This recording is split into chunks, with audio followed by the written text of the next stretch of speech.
He tried to bury the past, but I dug it up. Now he's begging on his knees before he dies. When Grandma Linda died, I thought that was the end of the worst pain I'd ever feel. I was wrong. Watching her slip away was brutal. She'd been everything to me since I moved in with her and Grandpa Frank when I was 14. I didn't have some traumatic backstory with my parents. They weren't monsters, just indifferent. My mom once told me I was too sensitive, and my dad called me a drama magnet before I even turned 13. But Grandma and Grandpa? They were like something out of a vintage Hallmark movie. They made pancakes from scratch on Sundays. They kept a scrapbook of every birthday I had. Grandpa used to call Grandma his high school Valentine, and I believed in them. They were the only reason I thought love could last. So when Grandma died of cancer, I grieved. But I also watched something in Grandpa break. He stayed up every night after she passed. I'd find him hunched over in the kitchen at 2 a.m., just silently crying into his hands or typing furiously on his old laptop. He looked like a man trying to fix the past by sheer will. I would sometimes offer him tea or just sit nearby without saying anything. When I did speak, he'd often snap at me and then apologize 5 minutes later. It was like he didn't know how to accept comfort without shame. Then came the first red flag, a weird comment he made after getting home from a hospital stay. They found heart issues when he collapsed a few days after Grandma's funeral. I was the one sitting beside him as the anesthesia wore off. At first, it was innocent rambling. Then it shifted. I miss the things we used to do together, he muttered, staring blankly past me. I gave him the standard. We can still do some of them, Grandpa. He chuckled. Not warmly. You're too young for that stuff, honey. Let's keep you out of jail. He laughed again. I did not. It was one of those comments you immediately wish you could unhear. My face went red. I brushed it off. Told myself it was meds. Old man nonsense. But it lodged somewhere in the back of my skull and refused to go away. That night, I waited until he was asleep. Then I opened his phone. I didn't think I'd find anything. Just wanted to ease my anxiety. His phone had the usual. Pictures of me and Grandma, family holidays, food. But something didn't sit right. He had a hidden folder. Seriously.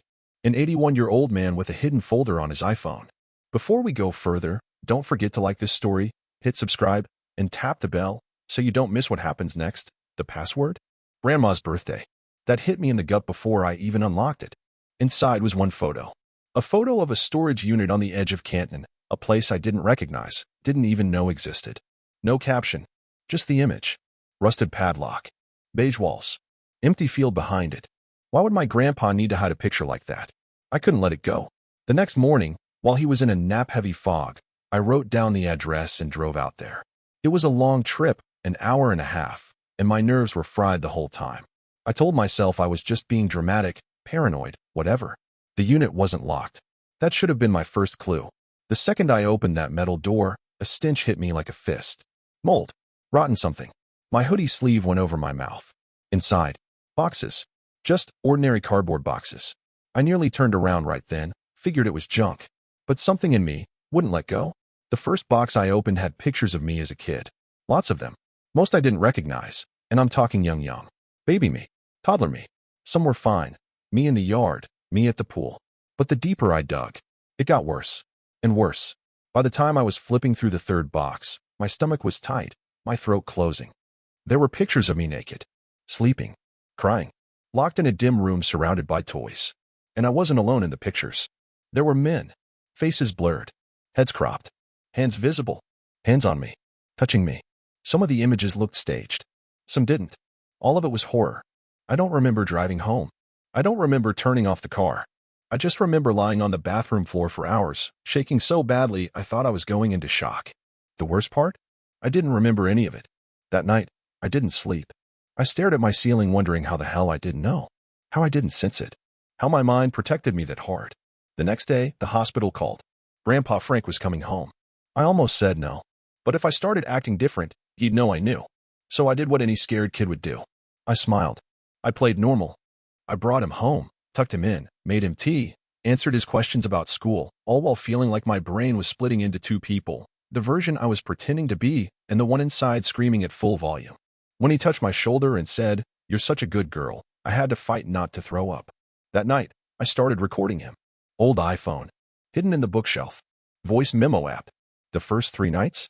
Nothing but snoring, the hum of the fridge, and an occasional bathroom trip. Then, night 4. Around 2 a.m., a low murmur. Mumbled words. Then a name, Raymond. Raymond. Raymond. I replayed that clip at least 50 times. I didn't recognize the name. I had never heard him mention a Raymond before. So I went back to the phone, checked his contacts. There it was.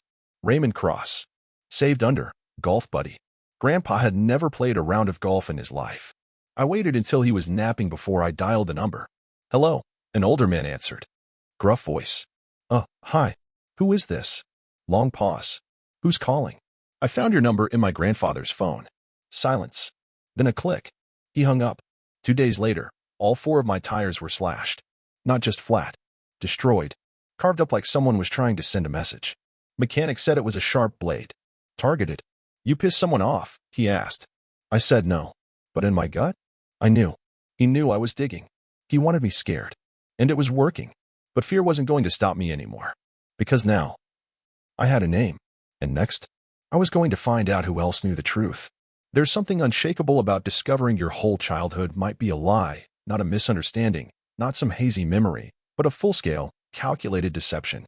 And worse, that someone built that lie with love. Or at least, with what you thought was love. The night my tires were slashed, I stayed up until sunrise. I didn't even try to sleep. My brain couldn't let go of that name.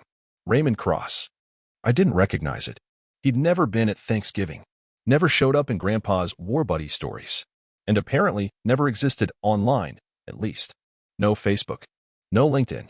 Nothing. So I started asking around. Quietly. I told Cassie Thompson, my coworker at the bookstore, that I was doing a school project on generational social clubs. Sounds dumb, but old people eat that stuff up, and Cassie had grandparents in half the church groups in town. She gave me a few names. Nothing useful. Then she said, "Oh, my granddad used to go to those poker nights at the VFW with this guy named Dawson. Is that your grandpa?" I nodded slowly. Yeah. Did he mention anyone named Raymond? Her brow furrowed. Raymond? Cross? Maybe. Or Kraus. I don't know. I just remember my grandpa said he was weird. Liked to take long drives with the boys. Whatever that means. I thanked her and ducked out early. Long drives with the boys. It sat heavy in my gut. That weekend, I visited one of Grandpa Frank's old friends, a guy named Stan Murphy, who used to bring cigars by on Thursdays. I told him I was making a memorial book for Grandma and wanted some old photos. The moment I brought up old poker buddies, he froze. I watched his face shift from warm to wary. Like I'd flicked a switch. You asking a lot of questions lately, kid. Just trying to learn about her life, I said casually. You know. Fill in the blanks. Well, some blanks are better left blank, he muttered. I snapped a photo of the framed picture on his shelf before I left. It looked like an old golf event. 8 men, including Grandpa. I almost didn't notice the back of the frame. But something told me to look. Scrawled in faded ink were their names. Frank Dawson, Raymond Cross, Stan Murphy, Bill Simmons, Leonard Pope, Earl Hutchins, Greg Lyle, Douglas Walton. I took the photo home. Cropped the faces. Ran every name through public records. Most were nobodies. Except Douglas Walton. That one hit different. He ran a real estate company out of Columbus, one that had owned over a dozen vacant properties in our county over the last 20 years. Cabins, duplexes, storage spaces, including the address I'd seen on Grandpa's hidden photo. So I went deeper, pulled public land records, asked research questions at the library. And that's when I hit gold. 20 years ago, one of Douglas Walton's rental cabins had been booked in my name. I was 2 years old. The form had Grandpa's signature as the responsible adult. And suddenly, all the dots weren't just connecting. They were drawing something sick. That night, Aunt Debbie, my grandma's estranged sister, called. We hadn't talked in years. She barely showed up for holidays. But apparently, she'd seen my memorial post about Grandma and wanted to meet. I agreed. We met at a diner 2 towns over, where no one knew us. She was already there when I arrived, sipping black coffee like she'd never stopped being angry. You've grown up, she said. I hear that a lot, I replied. She cut straight to it. How are things with your granddad? I shrugged. Depends on the hour. Then she leaned in close and dropped a sentence that nearly made me drop my fork. I know what he did. I blinked. Excuse me. To you. To other kids. I tried to report it years ago. No one believed me. I was the crazy sister. The troublemaker. She looked me straight in the eye.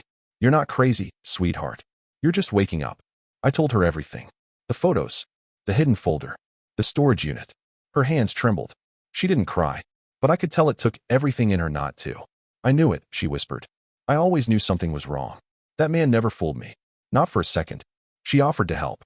Said I could stay with her if I needed to. But I wasn't ready to run. Not yet. Because the worst part? The unit was gone. When we went back 2 days later, it was empty. Every box, every photo, every piece of proof, scrubbed. Except one thing. A photo on the floor. Of me and Aunt Debbie. At the diner. He'd followed us. He was watching. The picture was angled through the window. Zoomed. Clean. Like someone had staked out the parking lot. It wasn't just intimidation. It was possession. Like he was saying, I see what you're doing. You'll never be free. I didn't sleep that night. Couldn't. My skin crawled just walking past mirrors. I started checking my closet every time I got home. I kept the lights on. Triple locked every door. And when I opened my laptop the next day, it was dead. Hard drive fried. My backup? Gone. Someone had been in my room. I wasn't just remembering trauma anymore. I was living inside it again. But something shifted inside me then. A spark. He wanted me scared. He wanted me small. But fear doesn't shrink me anymore. It sharpens me. So I stopped reacting. And started setting traps. I didn't tell anyone about the break-in. Not the police. Not Aunt Debbie. Not even Cassie, and she'd been helping me with my fake project this whole time. I played it cool. Why? Because if I made a move too soon, he'd vanish. Again. And I wasn't about to lose him now, not after what I'd found. So I pretended to break. I stopped asking questions. Canceled a shift at the bookstore. Didn't return texts. Didn't post anything. I let Grandpa think I was folding under the pressure. And he bought it. He even got bolder. Started knocking on my bedroom door at weird times. Leaving notes under my plate at breakfast. One said, "You're all I have left. Please don't hate me." That note would have meant something, maybe even softened me, if I hadn't already seen what he was capable of. But now, it just made me more focused. Because that guilt? It wasn't for me. It was for himself. He wasn't apologizing because he was sorry. He was apologizing because I found out. Over the next few weeks, I built a timeline. Names, dates, properties, photos. I took screenshots of every public document I could before someone tried to erase them again. I even set up a fake email address and posed as a grad student doing a case study on forgotten infrastructure. That's how I found out that 2 of the storage lots used by Douglas Walton's company were quietly sold 2 months after Grandma died. Someone was cleaning house. But they were sloppy. One unit, the one where I found the photo of me and Aunt Debbie, had a security camera. An old one. Probably forgotten. It took 3 tries and a forged maintenance request, but I got access to the feed archive. And there he was, Grandpa Frank, dragging boxes into a rented van, wearing gloves, looking straight at the camera like he didn't care. Like he was used to it. I took everything I had and put it on a flash drive. Labeled it something boring, taxes_2016.zip. Hid it inside a hollowed-out copy of To Kill a Mockingbird. Then I gave it to Cassie. Don't open it. Just hold on to it. If anything happens to me, if I disappear, if I get hurt, give this to Officer Kyle Jennings at Greenville PD. She looked confused, but nodded. Are you okay? I lied. I just need to protect someone. Meanwhile, I started feeding Grandpa little lies, telling him I was thinking of moving away, that I might forgive him. I even made him breakfast one morning, like I used to when I was a kid. He smiled through the whole meal. Thought he had me back. Thought he'd won. That was his mistake. The night it all broke open, I had everything ready. I told him I was going out to clear my head. Drove around for 2 hours. Then came back through the back door and waited in the dark. At 11:12 p.m., he opened my bedroom door. He didn't knock. Didn't call my name.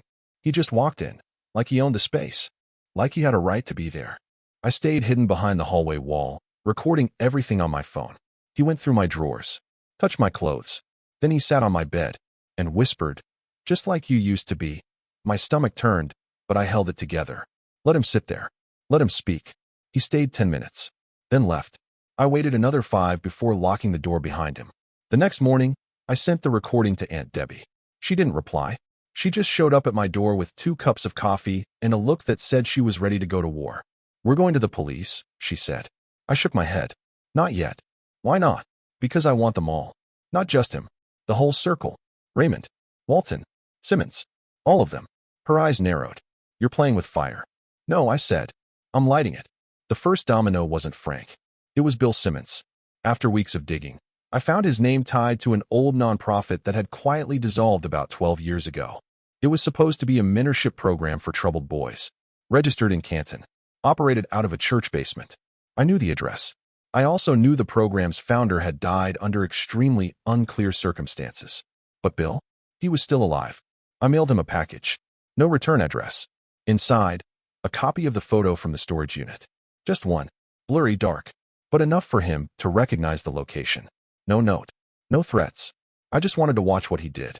And sure enough, within days, the shell company under his name filed for dissolution. 2 properties quietly went on the market. One of them, another storage facility near the Indiana border. I had the proof. And now I had their fear. Aunt Debbie tried to get me to go to the police with what I had. But here's the thing, I didn't trust them yet. Not without leverage. Because predators like Grandpa, they don't just operate. They embed. They manipulate people with badges and robes and titles. So instead, I turned to Cassie. She was the only one who hadn't asked 100 questions.